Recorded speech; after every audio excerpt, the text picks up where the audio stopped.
Hey everyone, welcome to Wiki's fantasy preview for NRL round 4.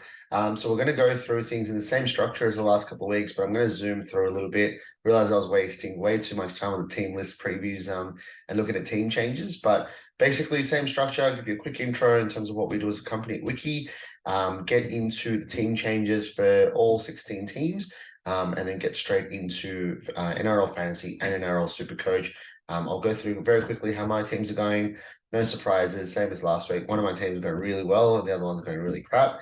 But we'll look at some of the captaincy choices, some of the most traded in and traded out players, and we'll shoot through in about 20-30 minutes today, guys. So just quickly to start off with, this is our link tree for Wiki. Our website's here. All our socials are here. We're obviously putting a lot more effort into NRL stuff this year, across fantasy, punting, and obviously, doing it on articles and also these videos or audio if you're listening on Spotify or Apple Podcasts. So obviously, we're putting a lot more effort in. We really appreciate if you wanted to follow us on whatever social media that you guys use. We've also got a free Discord, which is the group chat. Feel free to join that. I think we've got almost 400 people now. It's gone from almost 300 to almost 400 in just a week or two, which has been amazing. These will all be updated I'm recording this on Wednesday morning Sydney time, but these will all be updated by Wednesday evening for round 4. So we've got the punters preview if you're into punting. We've got the odds comparison tool for try scorer markets if you're into that. The video that I'm doing now will be turned into a video and an audio clip for round 4 for you guys to listen to. I also do a podcast for the punters preview, and that Google spreadsheet that I've made with expected minutes and goal kickers for each of the teams and all the team changes and some injury notes in there as well. So got a bunch of stuff for you guys to go through. Feel free to check it out if you just Google Wiki, WICKY, Linktree, or obviously just find our website, wiki.ai. Awesome. Let's get into it. So first game for round 4, this is going to be interesting. So we've got the Eels coming off a grand final loss and now starting 2023 season 0-3. And now they're playing 3 teams in a row coming off the bye. I think they played, what was it, Manly? Am I getting this right? I think Manly last week from memory, but they're playing the Panthers now, and I think the Roosters probably next week. But 3 weeks coming for bye. And now they're 0-3. There's just so much pressure on the Eels.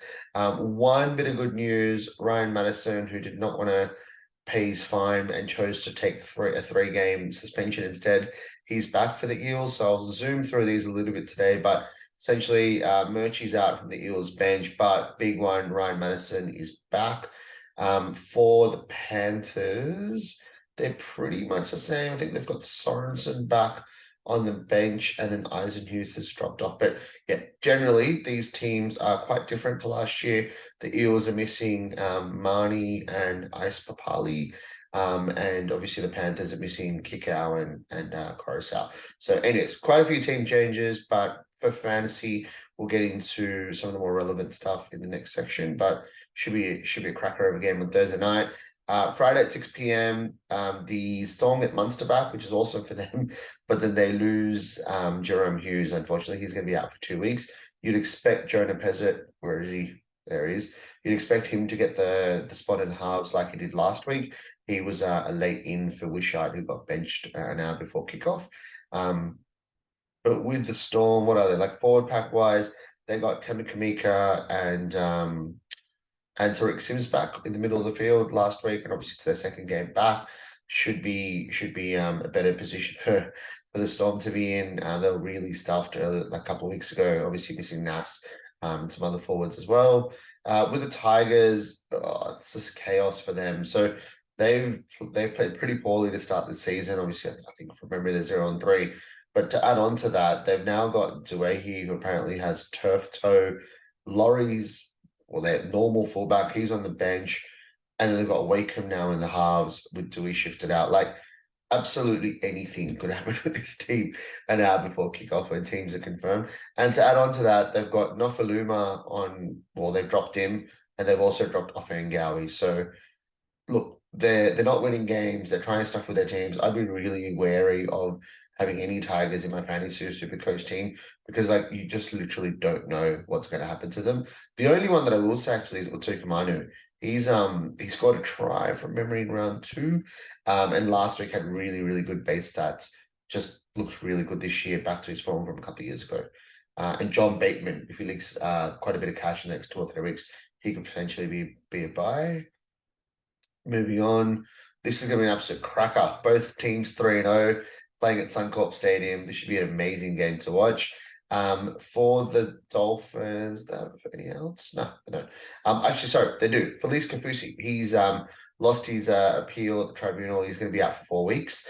That probably means Kenny Bromwich moves to an edge, but it could mean Tom Gilbert to an edge. Could also mean Aitken to an edge, and what's his name? No, he's not on the extended bench, but the gun center Tafari, I forgot how to say his name, but in future weeks with Felice Capusi out, we could see a rookie come into the centers there potentially. Broncos, no team changes. They're playing really well. They're playing at Suncorp. Should be a cracker of a game. For fantasy purposes, Haas has been a pretty good captaincy choice. A lot of people trading in Reece Walsh, and he's been electric to start the year, so fair enough if you're doing that. Cowboys Titans. Cowboys lost to the Warriors last week at home as well. Like shocking result. Obviously, they were missing Hiku and Drinkwater, which they still are, with Shibaski and Chester in those spots. They're also now missing Ruben Cotter. So Neem starting with Tarmel coming back. Lukey, I assume, played a bit of edge last game for Hess. It'll be interesting to see what happens in that rotation there. If Lukey leaks a lot of cash playing like 3 or 4 bench games and then locks in the starting spot later, he could be an interesting pickup for draft players and maybe even overall classic players. With the Titans, pretty much same team. Foreign ended up getting hooked late in the game last week for Campbell, so that'll be interesting to sort of figure out what happens in final teams there. But yeah, they're obviously missing a couple of troops. Ferrells is out for a while, unfortunately, and that pack just doesn't quite look the same. They just don't have depth. If you've got Tino and Fodawaker starting and Fafita, that's some really sort of big names. But then you got Joe Vuna, Aaron Clark's all right, but like Vuna and Tino's younger brother, it's just depth wise they're really going to struggle. But yeah, let's see. They obviously they've been really good the last couple of weeks, and Cowboys have been pretty horrible. So this is going to be an interesting matchup. Rabbitohs, Seagulls. This should be interesting. This the Bunnies pack missing Sele, Shaq Mitchell, and Totola from last week. They do get back Jacob Host. He's starting on an edge, which moves Cheekham to the bench. Might get some minutes on the middle and the edge, like a hybrid role. They've also got Daniel Fafita back. He's starting at prop. So it'd be interesting to see how the rotation works here. If you had Shaq Mitchell, he was doing really well. It's kind of unfortunate that he's now missing out. Totola is going to be really interesting. He's going to leak quite a bit of money when he's back. He could potentially be buy. I think he's out with a PCL for 2 or 3 weeks. But aside from that, with Manly, Schuster, you can wait another week to bring him in NRL Supercoach because he's only played the 1 game for the year, given the buy and his round 1 injury. Tommy Trebojevic is absolutely gunning it. If you don't have him, a lot of people will be buying him. I think I'm going to bite the bullet and buy him in Supercoach, but I'm staying away in NRL Fantasy. So after that, I've got Olukwadu in Supercoach. Scored 2 tries last week and still had a pretty, we had an acceptable score, but you'd think with 2 tries it'd go big, and he didn't. So one to watch out there. Cherry Evans had a quiet game. Just need to watch out for his involvement now with Schuster and Trebojevic also is a big points of focus in attack. I think that's it for this game. Warriors Bulldogs. There's 3 games on Sunday, so this should be an interesting day of footy. Jacob Preston, if you don't have him, just bring him in. Don't think twice. He's going to be making a lot of money in both fantasy and Supercoach, and his scores are pretty good. That he's actually playable in year 17. Who else do we've got Burden. He lost the goal kicking last week. I think with Burden, I did hear that it was a groin issue. Hopefully he's got the goal kicking back this week if you own him, or maybe you'll get it back next week. Karaz, still excellent base stats. He's one that if you are actually short of a winger fullback or a center wing, depending on which comp you're playing, if you do have the money, I'd definitely look at bringing him in. He'll be a really interesting one to watch, and obviously up against the Warriors should be up for a big score. I know a few people are trading in Sean Johnson. I'd be wary to do that just because the Warriors have played really well to start the year, to be fair, but it's the Warriors. They've got a couple of injuries already. They've had, I think, like they're kind of playing as well as they can. And I think, yeah, look, they're at home against a fringe top 8 team. I just don't see them continuously doing this that all season. And I think like you're buying Johnson off a couple of good scores, and can he maintain that? I personally think no, and I won't be touching him, unfortunately.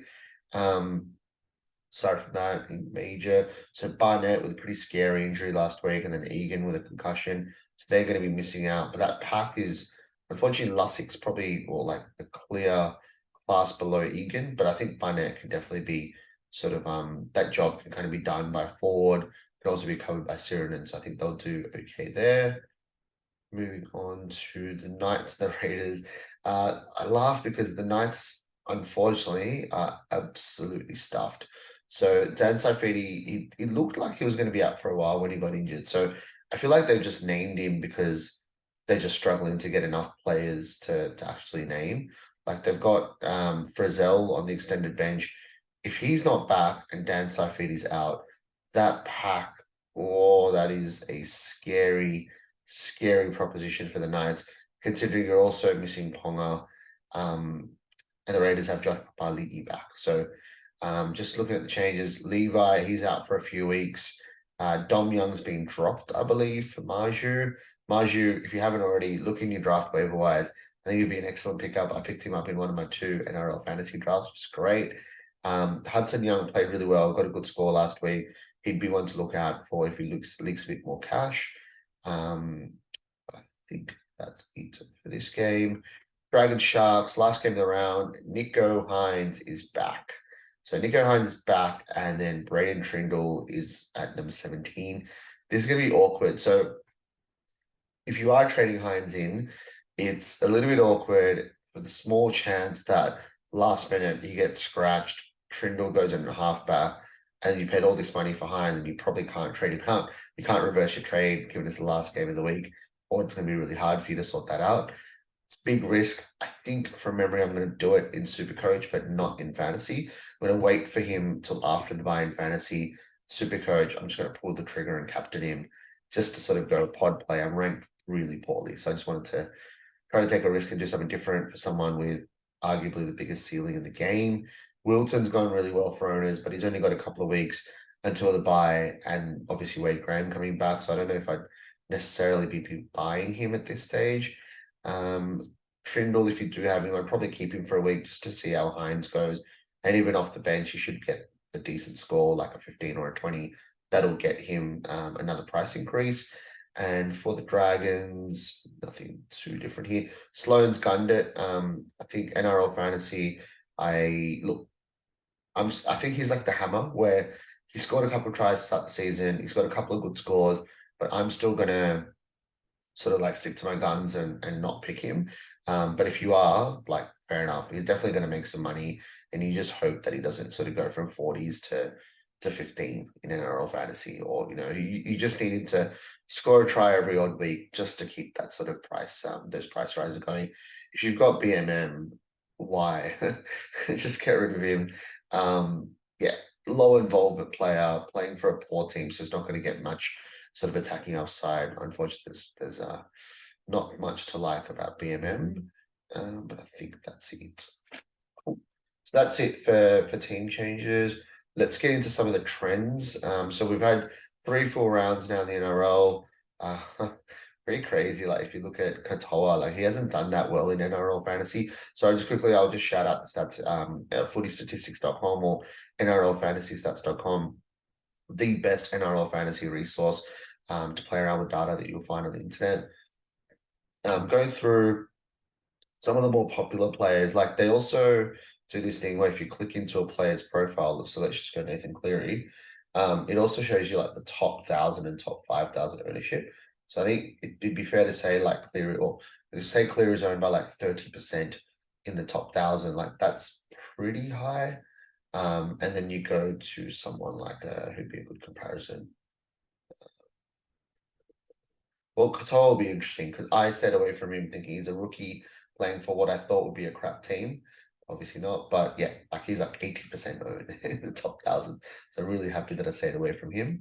But anyways, you can play around with obviously like the ownership here, but also go into their profile and it'll show you like the top I think it's 1,000, 5,000, top 100 or whatever it is. Ownership is pretty cool. Who's hot? Like the most traded in players. Preston, yeah, can fully understand that. I was lucky enough to have him already. Tom Trbojevic, I do understand why so many people are trading him in, but in NRL fantasy, I'm going to stay away. But it's yeah, can't blame anyone for bringing him in. I don't think Sloan should be as popular as he is. Like I do understand why you trade him in, but and if you need the cheapie, fair enough. But I think Trebojevic, Walsh, Kiraz, that's like three excellent wing fullback options. So unless you need that money to upgrade somewhere else, I'd be staying away from Sloan. As I said, I personally wouldn't be going Sean Johnson either. Um, he's obviously towards the end of his career. The Warriors have had a good start to the season. I just don't see it lasting more than 1 or 2 rounds from now. Reynolds, fair enough. Plays for the Broncos. They're hot. He's the goal kicker. He's playing really well to start the season. Fair enough. Grant, Haas, Harris, I get it. Lemuelu's an interesting one. If anything, he should be more popular, I think. He's going to have a locked-in edge spot, a second row spot, close to 80 minutes for the next 4 rounds, you'd think. I brought in Bird, I think, a round or 2 ago. So I won't bring him in, but if I hadn't brought in Bird, I would have loved to bring in Lemuelu. I think Cartwright's silly. He could lose his spot in a week or two when Sean Lane comes back. So I think he's already made like 3 weeks worth of money. I don't see the value in bringing him now, to be very honest. And same with Tabuai Fido. Like he scored 4 tries, I think, in the first 3 weeks. And you bringing him in now. If you're going to look at Tabuai Fido, I would look at Lemuelu instead, who's going to get you way more base stats. His job security is obviously not as good, but I think at this stage of the season, I trust Lemuelu over Tabuai Fido in NRL Fantasy to plug into your centers. Hines, oh, I love this pick. I actually read a really cool comment. So I was going through this phase. I spent an hour or so looking at my fantasy and supercoach teams, and I thought, how do I get Nico Hines in my team? I did everything I could, and I just couldn't nail that second trade to enable Nico Hines in NRL fantasy. So what I did is I'll just obviously come up with it now, but I'm doing really well in NRL fantasy, really badly in NRL Supercoach. So with my NRL Supercoach team, I'm just going to take heaps of risks. One of them is bringing in Hines straight away and captaining him. But what I've done with NRL fantasy is I've played it smart. He's only got a couple of games from memory until the round 6 bye. And then obviously, hopefully, he leaks a little bit of money. And what I realized, not just hopefully, the magic number, which is like what they use to calculate price changes, has changed since round 1. Forgot the exact numbers, but essentially, like whatever he would have needed to hold his price at 908K or whatever he is, he's going to need to average 5 or 6 points more just to keep his price now. So he's actually poor value without having done anything this season. When I read that, I was like, oh, that's awesome. That's the kind of gold that I go to the NRL Fantasy Fanatics Forum for. If you used to be around, if you're a bit older and used to be on the Sportal forums about 10, 15 years ago, that's what this forum is now merged into. Excellent bunch of footy fans. They really know their stuff, especially with numbers and data. And one of the guys on there, one of the main guys on there actually built this website. So definitely check it out, make an account. And yeah, good fun to be a part of that community. But anyways, getting back to the point, Hines, I'd stay away in NRL fantasy, wait the 2 weeks, let him lick a bit of money, let him go into the buy. Just makes so much sense that I'm staying away. Starling was another one that I was really considering, but then it kind of hit me that like obviously there's Wolford who's starting at hooker. He's basically going to play the same role as Levi. He might get anywhere between 20 to 30 minutes depending on the game. And then Starling's sort of stuck playing that 50 to 60-minute role. But he's had a great start to the season and no doubting him, but he's just not going to get that sort of like 65 to 80-minute role, which honestly I think would make him a proper gun and a player worth trading in, sorry. So I'm going to stay away from him as well. Tom Gilbert, I kind of like that dual position. They have the plan out, but I think they've lost one of their middle forward and now Felice Kafusi as well for the next few weeks. So there's definitely some minutes up for grabs, and he's obviously scored a try and started the season really well. I like that. Cotter's out for a couple or a few weeks, but essentially he's out. He's a lot of money. Get him out. That's fine. Brandon Smith playing. Oh, well, he's got the bye now. He's had that rib injury. I think, as I said last week, get him out now, trade him in maybe 3 or 4 weeks close to the origin period where you know he's going to play through and he'll get bigger minutes than usual there as well. Teddy, fair enough. I completely understand that. Also has the bye. So does Butcher and so does Suali'i. So fair enough there. Dury, never loved him in terms of fantasy output. And now you've got Maddo coming back and Dury's bench. And then soon in a week or two, you'll have Lane coming back as well. Completely get that. Dewey, he's got that I was going to say the wrong thing here, but turf or turf toe, I think it is. I was going to say something very different. But anyways, I fully understand trading him out. He's also going to be fine, I think, about 3 or 4 weeks. So I think if he's either playing injured or he could even miss this week, he's like being moved to fullback. I just have no idea what's going on with the Tigers. I desperately need a half, so I'm going to have to wait at least 1 week to get rid of him. But yeah, fully understand why people are getting rid of him. And Falau is out for 2 or 3 weeks. Fair enough. I think Levi's got a busted jaw. I think he's out for like 4 to 8. I might be getting the numbers wrong, but he's definitely out for at least more than a couple of weeks. So fair enough. Warbrick's done nothing for the Storm. So I can understand that. I just don't have the money to do anything with him, sorry, which is why I've left him my team. Shaq Mitchell's out for a while, so fair enough. Barnett probably is as well. Yeah, anyways, all these make sense mostly. I think the averages would be interesting to look at really quickly, just because if you look at all the players averaging above 60, there's like Tavanga's only played 1 game and he's got a try, so I'm not going to count him. Hopgood's now going to, with Maddo back now and Lane coming back soon, his average is probably going to dip. You'd assume Kolomatangi just got a try last week. You'd assume he doesn't maintain a 60+ average this season. So who might eventually start getting less minutes once everyone in that pack is sort of back and ready to go. So he's a little bit of a worry as well. Like there's a lot of like sort of worries in the top scorers, I think, like, and also this shows that like there's no locked in captain choice. Like, yes, Harry Grant's average is 70. He scored a try in round 1. Like, I don't think he's going to be like clearly the best NRL fantasy captain option. Like, I think Grant, maybe DCE, like a Tohu, even a Robson, but Haas, I think is one of the more serious options. And then like a Clear and Hines once we see it, how they score in the next week or two. And going through that, so teams round 3, I love seeing Hopgood at 31% because I stayed away from him. I captained Haas, and obviously Haas did, I think, about 20 points better from memory, maybe even more actually. So I was really happy with that. But aside from that, like Hopgood, not many people captain him now, obviously with Maddo back, but Grant's definitely a great option. So is Cleary. DCE, Manly versus Rabbitohs. I'd wait on DCE for another week just to see if Schuster and Turbo in that team is actually going to be a big hindrance for him. So I'd wait and watch there. And obviously Teddy's on the bye. Top gainers and losers. Losers, I'd look out for Hudson Young if he leaks another chunk of money because he actually played well last week. Cobbo, Broncos are on a high. Maybe he's just not getting enough ball. I'd watch out for him potentially.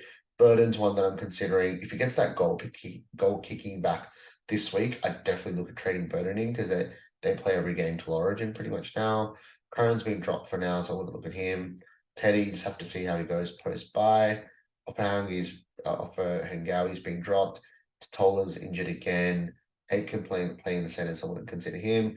Brandon Smith, let him leak a bit more money in 2 or 3 weeks and have a look at him. Some interesting options coming up. So let's get into a little bit of fantasy. Oh, this is my fantasy team. Really happy with how it goes so far. Coming 341st out of like 176K. I think the other thing to be happy with is I forgot if I committed to my trades. Yeah. So I've got Clear and Burden coming in instead of Fafita and Duehi. Oh, I actually like this. So Duehi, I really wanted to get rid of because the injury issues. Fafita, I don't want to get rid of, but they've got the bye coming up in a couple of weeks. And I thought like, and so do the Tigers actually. So this helps me get rid of a couple of players with the bye coming up, including one that's got some injury issues, playing in a really poor team with a lot of concerns. Clear and Burden both don't have a bye coming up. Clear is fresh coming off a bye. Burden's playing in a team that should be improving, should get the goal kicking back. Both dropped a little bit of money as well this season. Generally, I just really like these 2 trades. What that does for my team, it gives me halves of Clear and Burden. It leaves me with like a Warbrick and a Hunt or AKP, unfortunately, still in the wing of fullbacks, but I can fix that next week along with Boyd. I will have to figure out how I do that and what I do with them, but I'll have a bit of a think. Like it might be a case of trading out like a Cartwright if Lane's back, for example, maybe putting him down to Cal, or like a cheap, good scoring winger fullback to then upgrade like a Boyd who's going to buy in 2 or 3 weeks to a reasonable hooker. But I'll have to have a look at that soon. But yeah, really happy with NRL Fantasy and how that's going. I think I've only used a couple of trades as well from memory. Maybe it's 4 trades, but it's going okay. I'll zoom through Supercoach this week, guys. But I think a lot of these make sense. Like by injury concerns, by this is silly to me. If you didn't trade him out last week, why would you trade him out this week? Welsh had lower minutes. If he's not injured, I'd definitely be looking at holding him. And that's just like people being impatient. Traded in Walsh. Yeah, Walsh and Turbo can't doubt why you'd be bringing them in. Shoeside, I'd wait for a week. You just never know how he's going to go scores wise and come back from it. From a calf pass, I get Hines respect for going early as I am. Preston, Preston's made 100K, but he's going to make a lot more money. Turbo, I get. Grant, yeah, amazing scores to start the season, fair enough. Sloan, I can understand, especially if you're plugging him into your center wings. It's like 300K, guaranteed cash rise. Should be sweet. Last thing that I'll quickly check out here is the captaincy choices. I think we can go top 10%. So yeah, Grant, Turbo, Hines, Hopgood stay away now with Maddo back. Can't really doubt any of these to be honest, but surprising to me like how clearly above the pack Grant and Turbo were. So it'd be interesting to see how we go this week. But yeah, that's it. Awesome, cool. So I zoomed through the end, but I think look, now that it's been sort of, or this is round 4 coming up from next week, I'll definitely put it out to people on Discord to see if they've got any questions. From our point of view, I think the most important thing is sort of like covering team changes and a little bit of strategy chat in terms of who the popular players are that people are trading in and out. I think it's that point of season now where like the buys are still like, about 9-10 rounds away, but there's every team has a buy obviously, and you kind of need to get smart in terms of realizing that if a player has a buy coming up in a couple of weeks and there's injury concerns or whatever else, it might be a good time to get rid of him. Also need to have a think about, I think in terms of cash, like Supercoach, obviously, they get to play 2 games with it before their price changes. But NRL Fantasy, you can get rewarded straight away for bringing a player in. Like, for example, I brought Bird and Walsh in from memory before their first game. And if you do that, they're going to be low owned. And obviously, it's a high risk, high reward. But I think it's just that time of season to take a few more risks. So once again, guys, obviously hope you enjoyed the video. If you do like our stuff, please join us on socials, join our free Discord chat. And we'll have a lot more coming out to you across the weekend, across fantasy and punting for the NRL. Thank you.